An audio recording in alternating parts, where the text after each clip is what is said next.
युगों युगों पहले जब अधर्म अपने चरम पर था, जब एक असुर राजा ने स्वयं को भगवान घोषित कर दिया था, उसका नाम था हिरण्यकशिपु।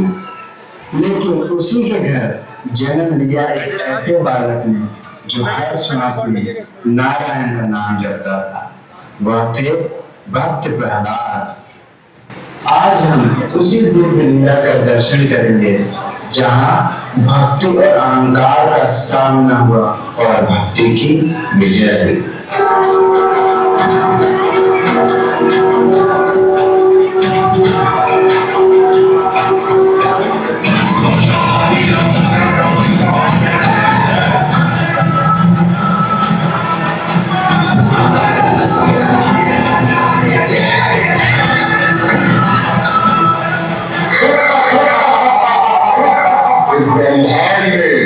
मुझसे बड़ा भले और ये हो सकता है। मैं ही तो परम भगवान हूँ। इस संसार में मुझसे बड़ा कोई नहीं है।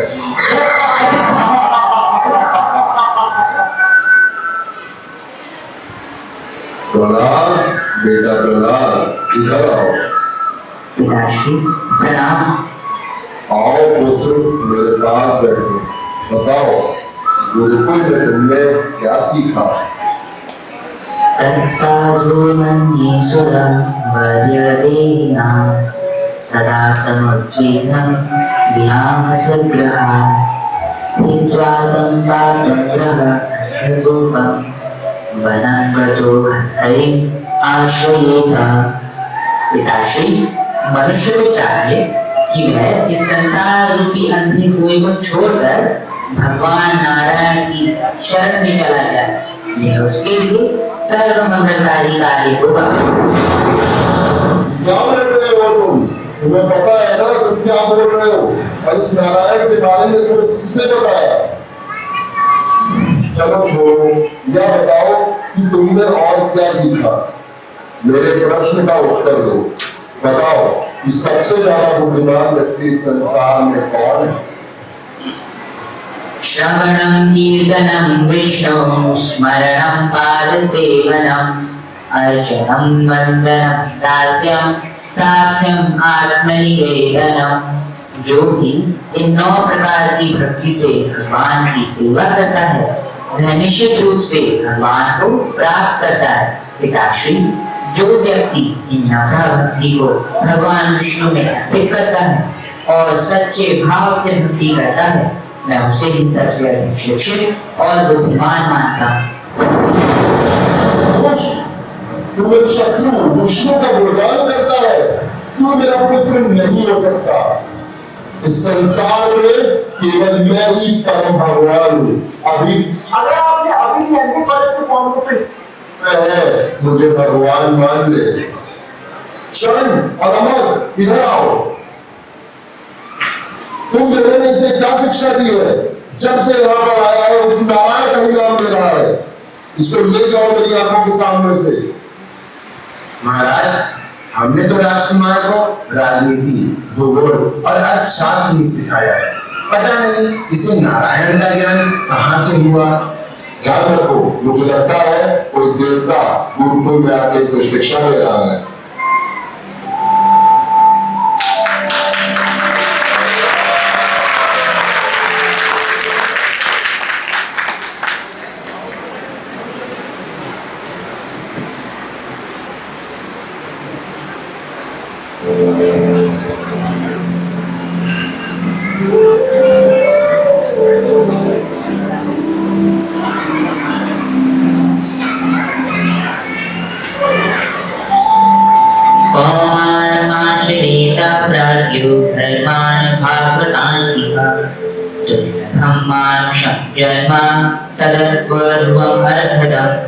मित्रों, इसका अर्थ है बुद्धिमान मनुष्य को चाहिए कि वह बाल्य अवस्था से ही भगवान की भक्ति करना शुरू कर दे, क्योंकि यह मनुष्य जन्म बहुत दुर्लभ है और उससे भी बड़ी बात है यह स्थायी नहीं है।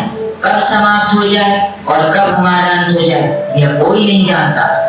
लेकिन मित्रों, अगर हम इस छोटे से जीवन को भी भगवान की भक्ति में लगा दें तो यही जीवन सबसे मूल्यवान बन जाता है।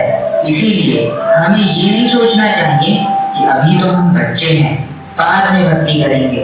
नहीं, अभी से, इसी क्षण से हमें भगवान का नाम लेना शुरू करना चाहिए। तो प्रहलाद, मनुष्य जीवन का वास्तविक लक्ष्य क्या है? मनुष्य जीवन का वास्तविक लक्ष्य है भगवान की प्राप्ति करना, जो कि कृष्ण भावनामृत से ही हो सकती है। इसीलिए हमें भगवान हरि के बारे में चर्चा करनी चाहिए, जिससे हमें उनके प्रति प्रेम हो पाए, जो मनुष्य जीवन का परम लक्ष्य है। अगर हम इस लक्ष्य को प्राप्त करते हैं तो हमें आध्यात्मिक आनंद की प्राप्ति हो सकती है। जय जय नारायण नारायण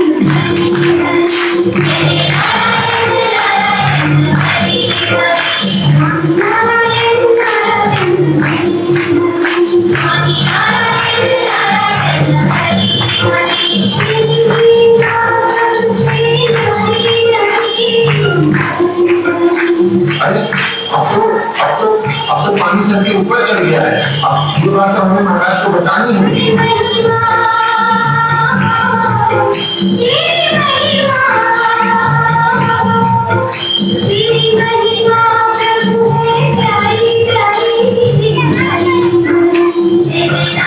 हिरण्यकशिपु ने अपने पुत्र को समाप्त करने के लिए अनेक भयानक प्रयास किए।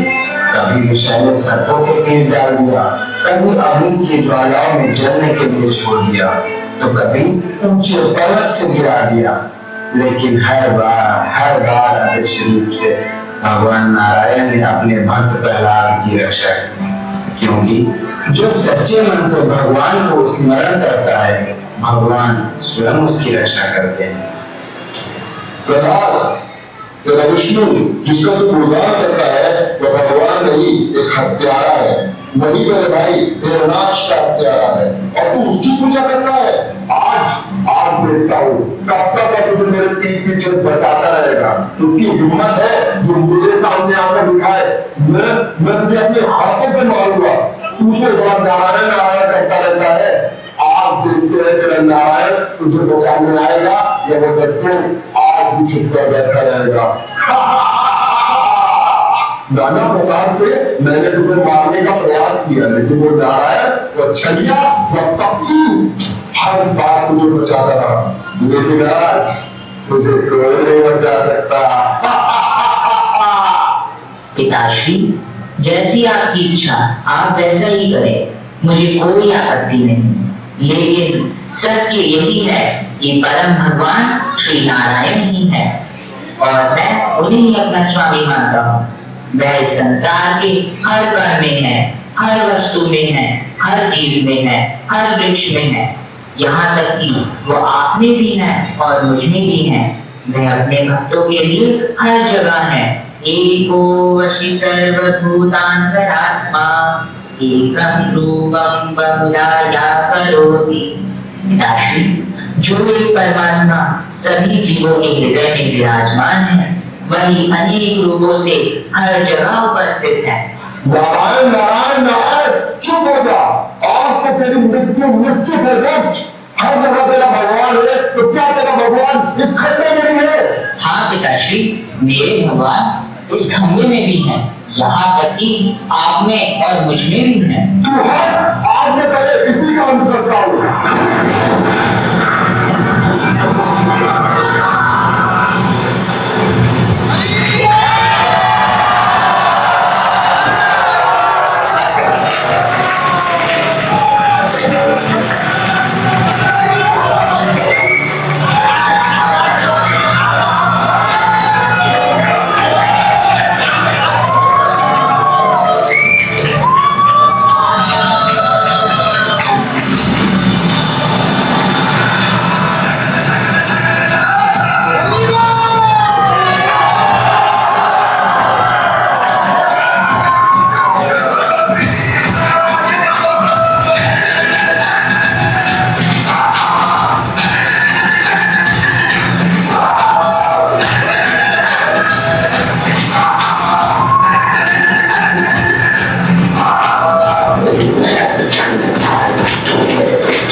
रू, ना पशु, न दिन है न रात, न भूमि पर न आकाश, तू तो मेरी जांघों पर लटक रहा है। न अस्त्र न शस्त्र, तेरे लिए तो मेरे नाखून ही काफी है। ये अनन्नास है, ये तो साल के 12 महीने में भी नहीं आता। तेरे अहंकार के लिए मैं स्वयं प्रकट हुआ हूं। मैं ही नारायण हूं, देख ले मुझे।